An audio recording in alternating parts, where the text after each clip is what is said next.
We are so happy that you are joining us. If you're new to the Detox, welcome. And if you're a regular listener, thank you for being here and for telling your friends. Today, we are discussing reality TV. As reality TV and family vloggers' kids grow up and NDAs expire, and folks are just plain fed up with being treated like they are only good for content, it just felt right for the two of us to talk about it. Since the reality is, shit goes down in the real world, we should give you a couple trigger warnings. We'll discuss alcohol and drug use, as well as sexual misconduct. I'm so excited to see you and talk to you today because, you've had a rough time. This feels like the normal thing to be doing right now. Mm-hmm. And I've had a crazy 2 weeks where I've just been working to the point of I'm brain dead in the evening, and all I can do is watch my favorite show, which is Below Deck. So we're going to talk about that today. I just get overwhelmed when I have too many things on my plate at one time. And so I was kind of panicking. Yeah. And that's just where my anxiety comes from, of just being overwhelmed with too many things I know that I have to do and not being able to plan when to do them and how, and yeah. So. Well, figuring out how to plan when to do things and how is a big issue with being a grown-up. Adult skill failure. Mm-hmm. And then today I started another book and finally got a chance to look at your script. And I read it and I was like, solid. Yeah, and it morphed. It while did. You were It working completely morphed Yeah. from us gossiping about our two favorite reality shows to You're like, oh shit, this is a real problem. wow, there's the Loud family, the American family, that very first that I didn't know existed in the world, is fascinating. We could probably have done a whole thing on that, Wow. but it didn't really have anything to do about it. Just fascinating that the producer of that show was unhappy in his marriage, and so he decided he wanted to go and see what other people's were like, and the family didn't let on. Hey, we're super fucked up. We're a super fucked up family. I mean, a lot of families. And then the crew moved in, and it was oh my God. Wild. So, That's insane. Anyway. Well, let's talk about it. All right. So my husband and I watch a shit ton of reality TV. Same. A lot of reality TV. And mostly the competition stuff like Big Brother and Traitors and Love Island. I love Traitors. It's the best. Have you watched the other countries yet? I've watched some of them. Yeah, they're great. Yeah. But Alan Cummings, he's the best. Alan Cummings. But last night, for reasons unbeknownst to me, my husband decided that we were going to watch Naked and Afraid of Love. Oh, that's a title I'm not familiar with. So, Naked and Afraid is like a Survivor, but they're naked. Have you heard of that? Yeah. Okay, so Naked and Afraid of Love is, we binged 3 episodes last night. I think it's our new thing. These people are naked, and they are in teams of 2, a guy and a girl, a guy and a girl. There's 8 teams of 2, and they have to catch their food and at the same time they're trying to find a connection, a love connection. That is the most insane pitch I've ever heard. It's hilarious. So they don't know each other, and then they're just thrown into Naked and Afraid, and they're naked. They decide if you guys want to bang while you're surviving. Straight up naked. They have to wear a bag, and it hangs down a little bit. But last night, my husband was like, "Do they have sensors? Because the way they're doing so good at blurring out the private parts, But it was a fun show to watch. Wow. Yeah. I started watching last night The Courtship, which is The Bachelorette, but Bridgerton style. Oh, hilarious. Yeah, and that was pretty cute. I only watched 1 episode of it, but I'm a big fan of Regency era anything. So, yeah, I was into that. Well, when you said The Courtship, that could have also gone the direction of the Duggar family, so I'm glad it could have, and I'm glad it didn't. I'm glad that didn't. Exactly. Yes, I'm a big reality TV fan, but only recently. I used to kind of look down on it and this is trash TV. But now that I am more awakened to my mental health needs, it turns out to be the exact thing that I can put on and just kind of tune out halfway, turn my brain off when I'm really exhausted and I just need to not think about work, So I love it for that reason, but after learning some of this stuff, I don't know how much of a fan I feel like I should allow myself to be. Like, it's kind of... I don't know if I want to give them my money and my attention anymore, I feel you on that. I've listened to some podcasts about, and I don't watch the Real Housewives anymore. I did for years and years. I don't watch them anymore. I watched them like without my husband, and now we do most of our TV watching together, and I don't even know how to work his TV. So like, he is the typical man with the remote control. And there's not a lot, like, there's so many options now that I feel like that leaves us with fewer options. Like, it used to be what's on tonight, and now it's I can find whatever I want to watch. Yeah. It's hard. You spend a lot of time surfing. And so when you find a show that has 11 seasons, that's kind of nice to just be like, cool, we're just going to watch a couple episodes of this. It's here. Well, and when we find a reality show that we like, we will binge it from the beginning. So we watched Big Brother from the beginning. That was our first. I won't say our first, because there was a reality show where Flava Flav was the prize. Like, it was the Flavor of Love. Flavor of Love. We watched that. Yeah, and we watched Ozzy Osbourne's reality show. Yes. I could go on for hours about different reality shows that we've watched. I watched most of the MTV ones. I was a big Real World fan. Road Rules, all of that stuff. I never actually watched Big Brother or Survivor, but... We've never watched Survivor. Yeah. We did watch Deal or No Deal Island, which had a lot of... Did you watch that? Yes. See, I was not interested in that at all. I liked Deal or No Deal, because I love me some Howie Mandel. But we didn't watch but we did watch Redneck Island. Did you ever watch Redneck Island? Oh my God. Interesting. That was hilarious, but you can't give rednecks beer. You can't. No, you can't. Because there was... Well, it sounds like you can't give anybody beer, according to this episode. There was actual fighting on Redneck Island. Wow. Yeah. Reality TV didn't start with MTV's The Real World like most people think. I certainly thought that. In 1948, Candid Camera was the first reality TV show, and it actually started as Candid Microphone, a reality radio show, which is kind of cool. That's hilarious. There was The American Sportsman. It featured famous people doing regular people stuff like camping and fishing, and it aired from 1965 to 1986. That's a pretty long time to be on the air. Yep. But in 1973, An American Family debuted, and they called it a docuseries at the time, but it was a straight-up reality TV show. And this one is crazy. I had no idea this existed. I know. Producer Craig Gilbert, who I told you earlier, was unhappy in his own marriage, and so he wanted to get an idea of what was happening in others. He initially wanted to put a spotlight on a regular, typical middle-class family, but it turned out to be much more than that. The PBS 12-episode series actually captured the Loud family falling apart. Pat Loud, the mom, secretly thought her husband Bill was cheating on her, and Bill really liked the spotlight. So the crew literally moved into their house once the producer convinced the family that it was an important social experiment.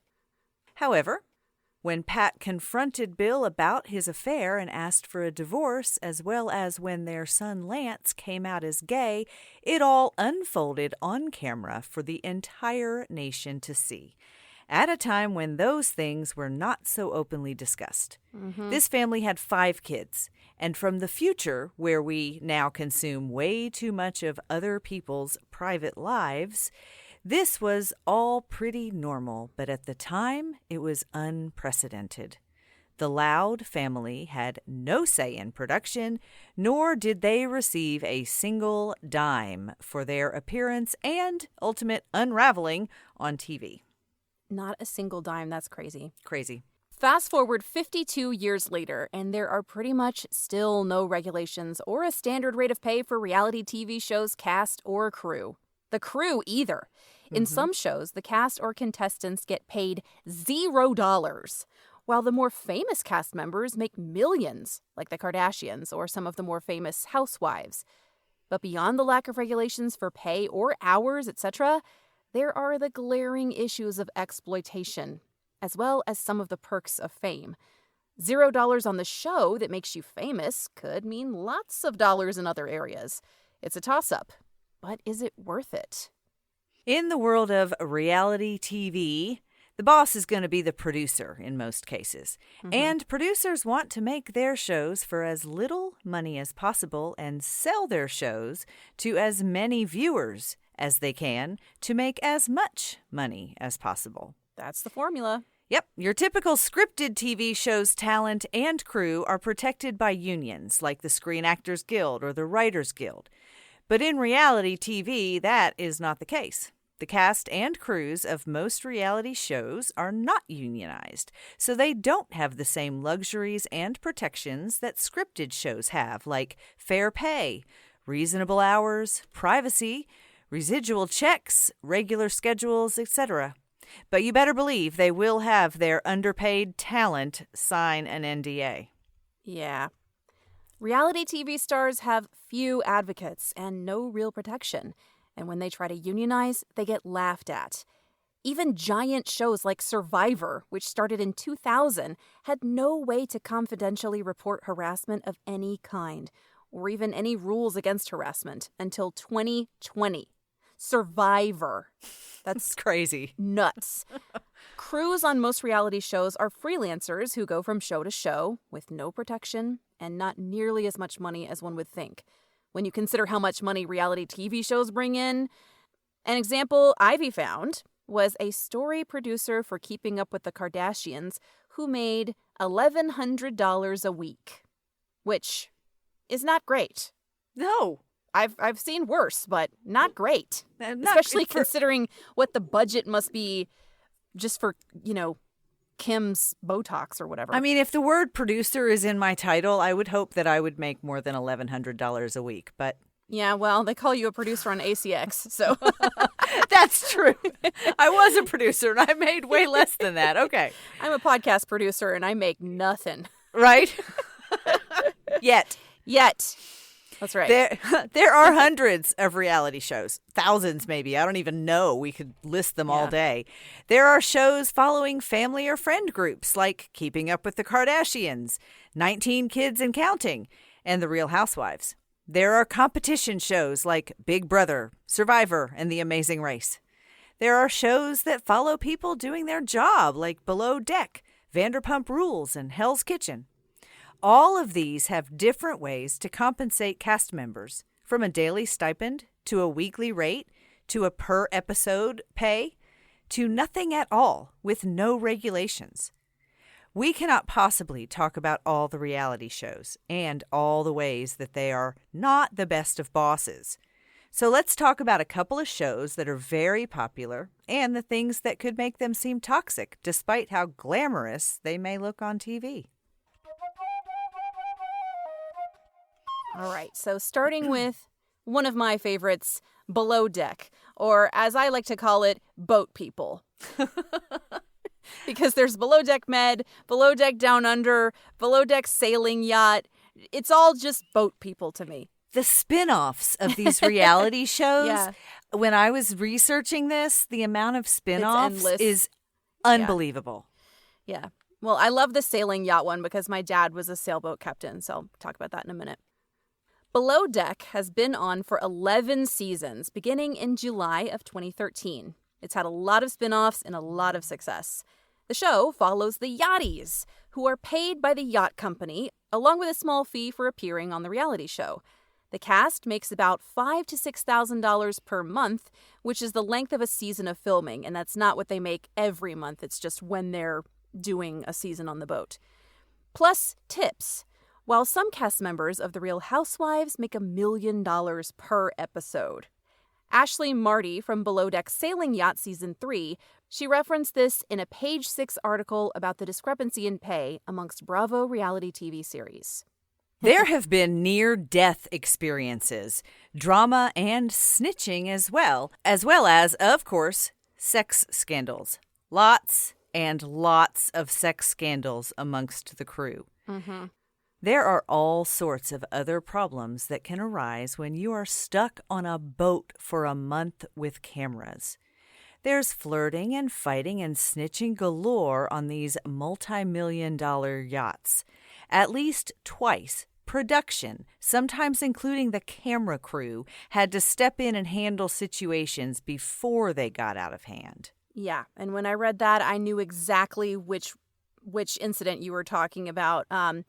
There was a crew member on the yacht. They always get drunk after the charters are over, and one of the girls was super drunk, and she went to bed and passed out.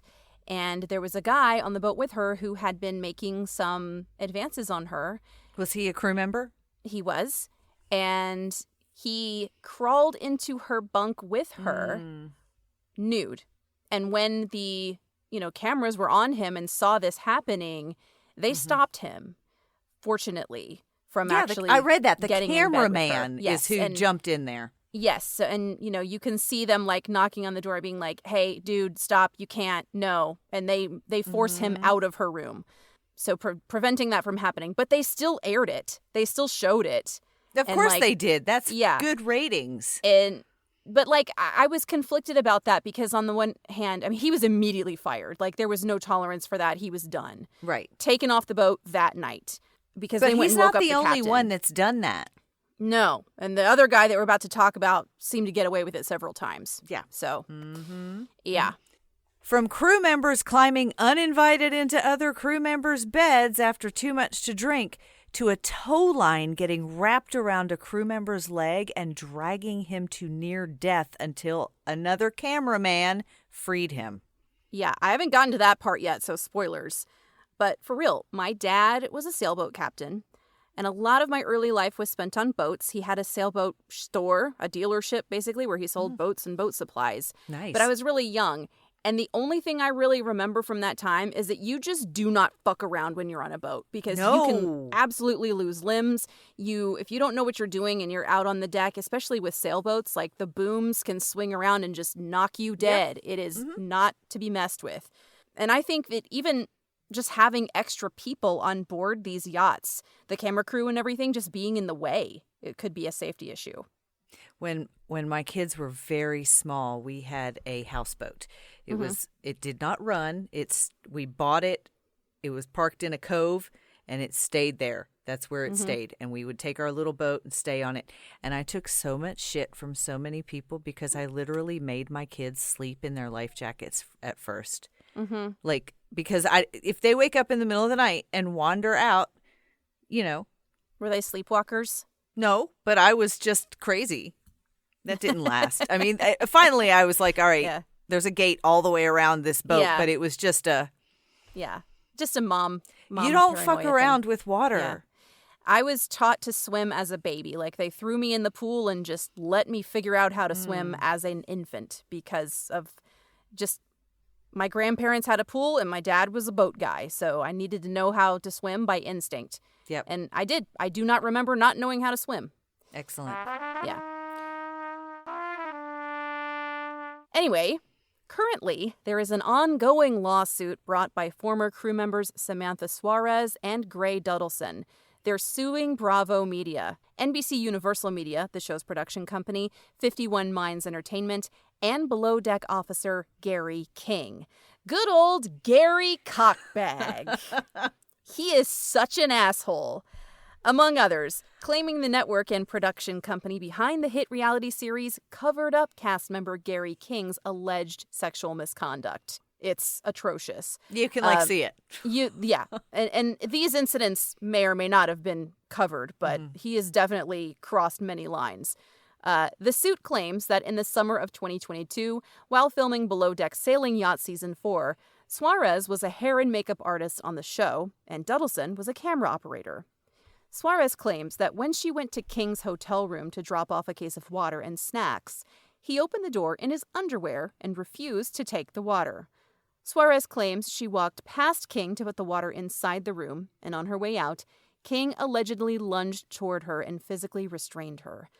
From there, she says a struggle ensued, and she was only able to get away from him because her phone rang, and she was able to accept the call. Once reported, the production company slapped Gary King on the wrist and said, "You take this as a warning." Oh, they told him.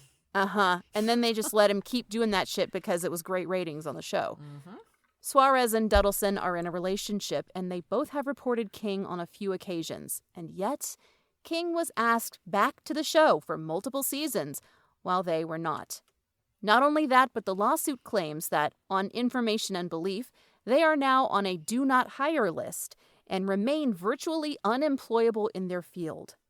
Mark Garagos, one of the two attorneys representing them in their lawsuit, told Rolling Stone magazine, "It looks like the business model of Below Deck is select talent that will do whatever they want, ply them with alcohol, trap them in an environment that is just desperate for drunk and outrageous behavior, and then bring on the ratings." And that Good sounds grief. about right. There are some good things I can say about the show. In particular, some of the captains are really, at least in my opinion, after only watching the show and not having been on the yachts, I think a lot of the captains show exemplary boss behavior, and they're not necessarily perfect. Yes, Captain Sandy, she's amazing. Yes, there was boss. Nothing bad about her in any of the research that makes me feel really done. good because she is a boss lady. She loses her temper sometimes. She will scream at people, but then she will always come back later and be like, "I'm sorry for losing my temper. Here is why I was upset. It's a safety issue, etc." And then she makes up with the people and it's fine. So she's a really good example of like a woman in a male-dominated industry who is extremely good at what she does and is still has flaws and shows emotion and everything. Well, she's human. Well, there was something, and I didn't put it in this, but there was something about two women. One of them had Valium and a vape pen that she didn't claim it when she got on the boat. Yes. And some other girl got jealous of her for something and went and tattled to Captain Sandy. I've seen that episode. She got fired. But that, I mean, if it was prescribed, but she didn't claim it. Yes, that's the thing. And like, I understand from the captain's point of view that you have to do things by the book, especially when you're a woman in a male-dominated industry. If you don't do things by the rule book, by the rules, and they can find any reason to get you in trouble, they will. The man, you know. Yeah. So when even though the girl's name was Hannah, she was the chief stewardess. Hannah. And she'd been on many seasons and was like really good at her job and everything to a point. She was the chef? No, she was the chief stewardess. Okay. Yeah, so she was in charge of the other stewardesses on the boat. I have, conflicting opinions about Hannah personally, but she did have anxiety and was allegedly prescribed these things, understandably. But like the safety issue is you cannot be inebriated in any way when you're in charge of other people's safety on a vessel. Absolutely So not. that was the deal. And unfortunately, like she just had to follow the rules and fire her. So. Well, I've never watched Below Deck. I only heard of it because of Kate on Traitors. Yeah, I love her. She's funny. Yeah.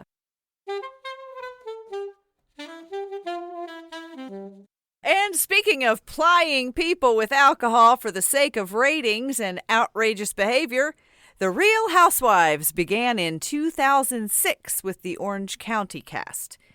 It very quickly grew to 11 U.S. versions, 34 international series, and 27 spin-offs. The most famous of which being Vanderpump Rules. The rate of pay for the housewives varies wildly, and I mean wildly. From literally $0 to $20,000 per scene to $1 million per season. Some even make $1 million an episode. Wow. The boss of the housewives is, of course, Andy Cohen. Andy can be the best boss to some housewives. They seem to love him, while others have accused him of horrible things. Real Housewives of New York cast member Leah McSweeney alleged that she was subjected to a rotted workplace culture that thrives off of hard drugs and encourages alcohol abuse. She has accused the defendants of failing to establish a safe working environment for her disabilities, including alcohol use disorder and mental health disorders. She said she told producers that she was 9 years sober and that they intentionally put her into situations that encouraged her to drink to create morbidly salacious reality television. That's insane and unacceptable. But let me tell you this, too.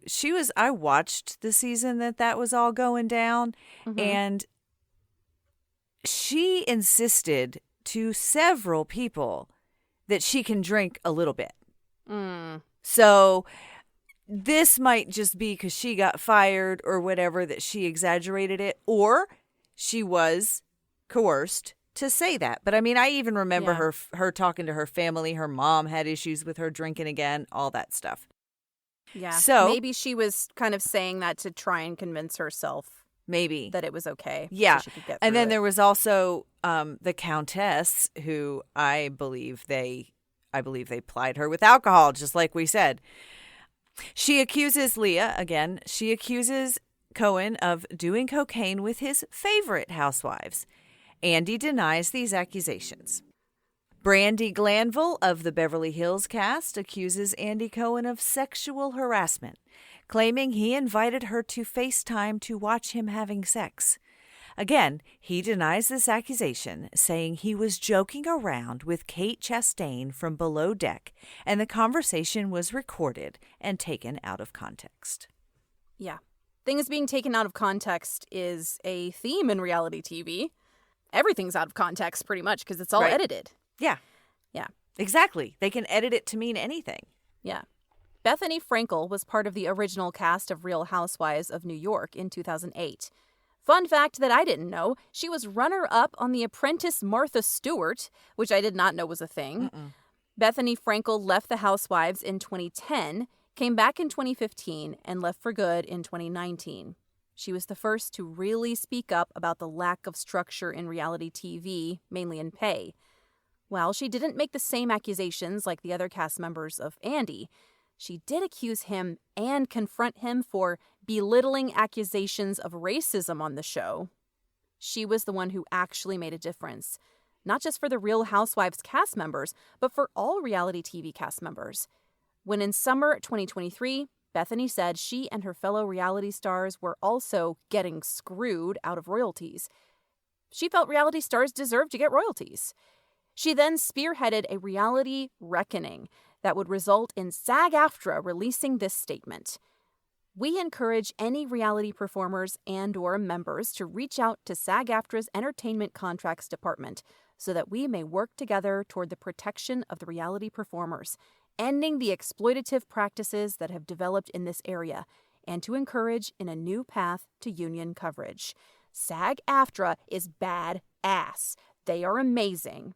Well, they haven't actually succeeded yet, but they're working on it because they're saying that... Yeah, they're the only ones that do anything. Some of Bethany's demands included residual-esque payments for networks, playing hit reality shows over and over, a minimum salary of $5,000 per episode, and that stars got a 10% raise every season. When she was directly asked how her actions affected her relationship with Andy, she said, "He didn't make me a star. He made himself a star on the backs of all these women." They have since kissed and made up, but Bethany Frankel is a superhero for reality stars everywhere. She sure is. That's pretty cool. Yeah. I did not know who she was. I've never watched Real Housewives, but that's pretty boss. Bethany's pretty boss. Yeah. Also, with the help of Bethany Frankel's initiatives, finally, in 2023, NBC Universal, the parent company for Bravo, finally put into place some workplace conduct guidelines for reality shows amid on-set scandals on various Bravo productions, which included Below Deck and The Real Housewives. And number one on the list was alcohol consumption. But it doesn't actually limit the consumption of alcohol, but instead, to quote Francis Berwick, chairman of NBC Universal Entertainment, Building on our current protocols, we will require that you deliver an expanded alcohol-related training to the cast, crew, and production team, which must include details on how production will monitor alcohol, including when consumption limits may be appropriate and when and how to intervene to maintain cast and crew safety. Baby steps, I guess, several near rapes due to alcohol consumption on below deck, as well as at least 2 recovering alcoholics being pressured to drink for the ratings on the Real Housewives, does not yet warrant actual limits because drunk reality stars equal huge ratings and keeping the general public watching for the drama. Yeah. So that was the thing. They limit alcohol on like Love Island and Big Brother. They used to not, but they do now. And like on Love Island, they have fake bubbly. And they get, I think I heard somebody whose NDA ran out say something about they each get to have 2 drinks a night. Okay. And I saw years ago on Big Brother, they were each allowed to have like 2 beers or something. And one of the girls was drinking other people's beers and she got sloppy. The Writers Guild of America East and West have been working to get union contracts for reality TV production companies since the writers' strike of 2023. The Writers Union is also badass. ITV has been working on getting contracts for its reality shows in the U.S. since 2012. And since 2014, the IATSE, the International Alliance of Theatrical Stage Employees, has represented RuPaul's Drag Race crew, but not the cast, which is surprising because that's talent. Like, you can't argue that drag is not talent. Yeah, well, they're not. They're contestants. Yeah. So they represented the crew, but not the cast. So only half of the show is protected. Talentless talent cannot be represented by unions for talent, as the idea behind the lack of protection, which I thoroughly disagree with. So people go on these shows having no control and usually very little compensation. Just read Jill Duggar's book to find out about that. If an adult reality star can't be treated properly, then imagine the children. And the Duggars story is real messed up. Yeah, none of those kids. Did you happen to read Jill's book? I didn't, but I was familiar with the story. Oh my God. Well, and that's the case. That's what I mean by family vloggers and reality TV shows. The kids, there's no way to protect the kids. Yeah. Like, we thought that kids in TV shows had it bad. Kids in reality TV shows, their parents are deciding for them, especially the younger ones, the super young ones. It's exploitation. It is so exploitation. And all these, like I said, family vloggers, but all these TikTokers who use their kids. Yep. It's crazy. Are you familiar with the mom talk scandal? Yes. Mormon wives? Yeah. Well, there's also, I am familiar with that. And they were doing all the Mormon wife swapping too. That was weird. But there's been several moms who do things like feed their young daughters hot dogs, and pervy guys save their posts. Yeah, pervy people is a separate problem. But and they don't, but the moms are like... And the moms just do it for the views. So they keep doing it. They keep having, they keep giving them things that they know will be perceived by bad people in a way that you should not be encouraging with your child. That's child abuse. That is exploitation. That's really super wrong. Yeah, and that's, like I said, these reality families that have their children just completely unpaid. They don't have to pay them. They don't have to. Yeah. Awful. And they do it for clout and fame, supposedly, But they're getting paid. Yeah. A lot of the kids aren't. No, the kids aren't, but the parents are, even if they're not getting paid to, actually do the show. All of these reality people get quote unquote famous. What are they called? Endorsements. Yes. Endorsements, and they can become influencers based on that. So like influencers do these like paid advertisement posts and stuff, and there can be big money in that. Oh, you leave Love Island the minute you leave Love Island, you've got a million followers on your Instagram, and then all these brands are sending you to Coachella and stuff. Yeah. You can get rich even if you didn't get paid on the show. This episode originally started out as us just kind of wanting to talk about Andy Cohen and Captain Sandy. It just became like, wait a minute, whoa, this is some shit here. So yeah, it kind of makes me question the morality of like putting these people on TV for views and then not compensating them, but then also editing them and they don't have a say in it, and it's a whole spiral. Yeah, they have no say in how they're edited and how they come across. And I mean, I've seen it like cause problems in marriages on the Real Housewives. I've seen the editing on these shows so that they can make things look, what was the word that was used in one of these quotes, salacious? Yeah, it's insane. Yep. So even if there's really no drama, they can edit it to make it look like it's drama. Somebody once told me that my family should have a reality TV show, and I was just like, yeah, that'd be great for the, I'd love to make the money and be famous and everything, but it would destroy my family. Yeah. And how many reality TV stars have gone to prison? I don't know. A lot. Well, I only know. How many do we remember more than a season or two after they were on either? Because like I said, it took me a minute to remember that Flava Flav was the prize on a, reality TV show. On Flavor of Love. Flava Flav. Yeah. But I remember most of the reality shows that I've watched. I actually get we watched Chrisley Knows Best, and both of those parents are in jail now.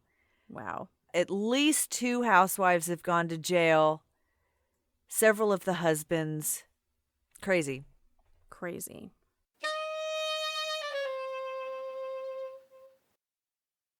Well, you ready for a vocabulary word of the week? I am. Okay. So, you might be familiar with this word. The vocabulary word of the week is schadenfreude. Huh? Okay, here's how you pronounce it. Never in my life. Schadenfreude. Yep. Schadenfreude. So, schadenfreude is a noun. It is often a capitalized noun for some reason, but it means enjoyment obtained from the troubles of others. Oh, I have that. Yes. And that is often related to the enjoyment of watching reality TV. Oh, and reading the Am I the Assholes on Facebook while my husband watches stupid things on TV. I can't stop. Schadenfreude refers to the joy you might feel at another person's pain. It's a compound of the German nouns Schaden, meaning damage, and Freude, meaning joy. Oh, I don't think it's joy, though. It's not joy. It's just like watching a train wreck. Yeah, it's something. It's something. I wouldn't say I have schadenfreude. It's not joy. It's just more like, you can't look away. Yeah, it's like, I feel less stressed about my life because my life's not like that. That's kind of how I feel when I watch horror movies. Like, it helps with my anxiety when I watch horror movies because I'm like, well, that dumb bitch should never have gone into the basement. She's dumb. So anyway, in English, the word was used mostly by academics until the early 1900s, when it was introduced to more general audiences via pop culture. In 1991, an episode of The Simpsons, for example, Lisa explains schadenfreude to Homer, who is gloating at his neighbor's failure. She also tells him that the opposite of schadenfreude is sour grapes. Boy, he marvels, those Germans have a word for everything. So that was the quote from Webster's dictionary about schadenfreude, which was on The Simpsons, which I love. Those Germans have a word for everything. They do, and if they don't have one, they'll make a new word. Nice. Yeah. Well, I think that's the same for Jewish people, isn't it? They have words for everything, too. Yeah. I don't know if it's like the same kind of structure, because like in German, there's a structure for making a new word. Oh, no, I don't think there's a structure. Yiddish. I don't know if just Yiddish is the same yeah. way. Yeah. So, example sentence. Schadenfreude is watching a reality show contestant sabotage themselves for the 3rd episode in a row and thinking, well, at least my work meetings aren't televised. Or contrived by an evil producer. Or scripted. And I don't have to do it 7 or 8 times to get the right angle. Oh, boy. Oh, bless. Oh, bless. Bless their hearts.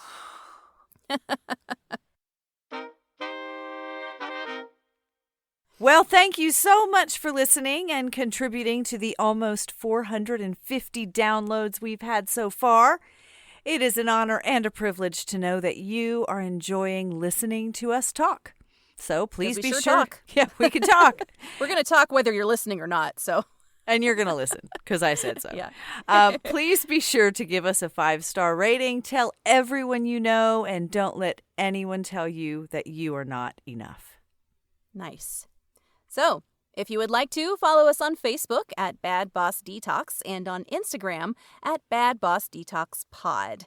Send us your stories so we can share some more listener stories. Yeah. You can send those to our email, stories@badbossdetox.com. And we're also taking episode ideas. So we just recorded an episode last week, I believe, that was inspired by a listener story. So, yeah, some of our listeners, I know you're thinking it, and you just got to get the gumption.